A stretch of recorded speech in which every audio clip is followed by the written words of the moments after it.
maadan bariyaan waxaa soo yeeraya ama warbaahinta deegaanku ay baahinaysaa waa xukuumadda in khilaaf uu ka dhex jira jamaacadda wadaniga xorinta ogaadanaya oo madaxweynuhu ku celceliyay in jamaacaddu khilaafka dhexdeeda ha xaliso iyadoo la cad yahay oo la arko in xukuumadda deegaanku ay khilaaf awgi ah dhisaba loogu yeedhay bal arrinta maxaa ka jira horta khilaaf horta macnihiisu muxuu yahay horta siisa banaanba khilaaf waxaa la yidhaahaa wixii ama kala jabay ama kala taga laakiin dad yacnaha systemkii iyo nidaamkii iyo haykalkii iyo wax walba u dhisan yahay oo laga yaabo inay isku qabteen yacnaha maaragtay sidan abay qurux badan tahay iyo sidan abay qurux badan tahay maaha khilaafkaas maaha waa wax istusaala la yidhaha in wax la istuso oo la dhaho halkana yar qurux badan saa u marnay halkana qurux badan wax khilaaf oo ognahay oo macna sameeynayo oo hadda ognahay ma jiraan istusay oo liira wasidan arbay fiican tahay loo wanaagsan tahay iyo sidan ay loo wanaagsan ka khilaaf lama yiraahdo istusaala la dhahaa marka yaa macna waxa laga faa'iideysan hadii wax la soo sameeyo miyaa laga faa'iideysanaya ta kale haduu jiro waa khilaaf ka soo qaadba dadku khilaafku wax najaraalo jiro weeye oo yacna adduunka dhan ka jiro weeye khilaaf waxaan kulli aanu aqaanaa dad kala tagay oo kala burburay laakiin dadku waxay istusayaan ama waxay isu sheegayaan in microphone loo dhaxordo oo maaragtay yacna la yiraaho waa la khilaafsan yahay ma waxaas okay badanaa hadda dhigtay wax ku soo noqonayso lagu soo celceliyaa goday waxa ka dhacay Ethiopian sharci yacni akhrinay macnaha nidaamka loo عشر بوها أنا كل عبد أمادن هان أو حوارك هاي 10 40 لقت 40 أمريكي وحي ماشي جودي كده عيوكله قروح ذبنا ولي الدوم ده يكون لا أبسيني أنتم مال صندوق بكتاي طلع أن ورق كوفيدن فقس على قول وان تسيني يعني يعرها ولا شرفته أيلا هاي فوت كل حين تسين 10 40 وكنا دب بدن بأمريكا يا وحوف فهميان أما يعني كتجرين هيان قولي وحبا كما دعين nothing wrong وحبا كما دعين قولي 10 40 هي لوانينا ولا لا إسلي استاجي وين لما يستين وانا لما ويدان كيف على دواس على ومرتي وحبا لون هذا اللي قد حرادين هي وروح أسمع كم يجرا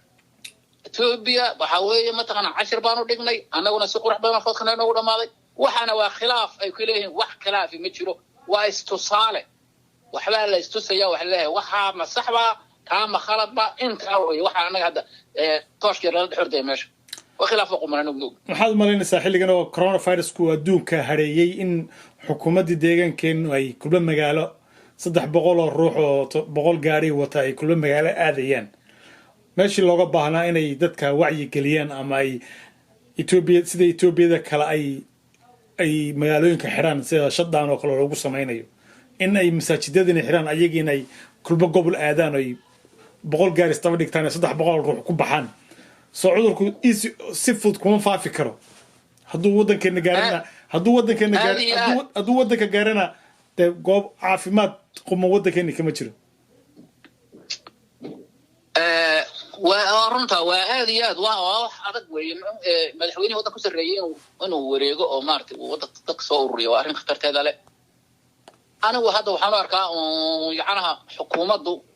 iyo maxigeeda inay maaragtay waxoogaa experience la'aan badan in meesha ka jirtaan oo arkaa kulli wixii madax loo yahay waxa madax lagu yahay oo sharaf lagu leeyahay waa shacabka haddii ilaashanin caafimaadkiisa jidkiisa noloshiisa aragtidiisa haddii ilaashanin madaxweyne ma ahaanaysid sharafna ma yeelanaysid waxa sharafta lagu leeyahay dadku ku taxallusku haysto waa shacabka marka waxaan oran lahayn walaalkeen Mustafa madaxweynaheena inuu ilaaliyo shacabkiisa asaga madaxweyne noo wada yacnaha maartay gobolkeena jooga madaxweynaheeni weeye wixii uu sameeyay khalad oo yacnaha maartay saas oo kala hada gobolada wareegay kala waa in laga taliyaa uu iska daayo waqtigii yacnaha waxaan ilaahay naga dhameeyay maartay waqtigiisa waa arrin aan soo dhaweynaya ma arrin khatarteeda weeye oo waa gartay mudane amaadin waxaan soo gaarnay gabagabadii barnaamijkeena bal maxaad kula dardaarmi lahayd xukuumadda deegaanka iyo shacab weynaha soomaalida ogaadanaya waad mahadsantahay baasuga waxaan kula dardaarmayaa xukuumadda aan u horeynayaa xukuumaddu madaxweynaheenu waa madaxweynaheenii waa in lala shaqeeyaa waa inuu yacnaha maaragtay nidaamka lala ilaaliyaa waa inaa yacnahaasna uu shacabka u nasteexeeyaa waa ina ummadda reegaada ay gacanta isqabsataa waxaan u sheegayaa madaxweynaheenna inayna kala jeclayn Ethiopia ina ilayga xidhan yaska waan u sheegayaa ma kala jeclo wallahi na kala jeclayn billah ana dhaaranayo ma kala jeclo dhawaanto siraha Ethiopia lagu yaqaan waxa kamid ah qofka walaalka ah ee nadiifta ah way ku keenaysaa madaxweyne kaaga dhigaysaa meelahan gacanta geli halkan gacanta geli halkan gacanta markuu qofkii meel ka noqdo waa ay qabtaan way xidhan way dilaan fuujidkii noloshiisa ku ciyaaraan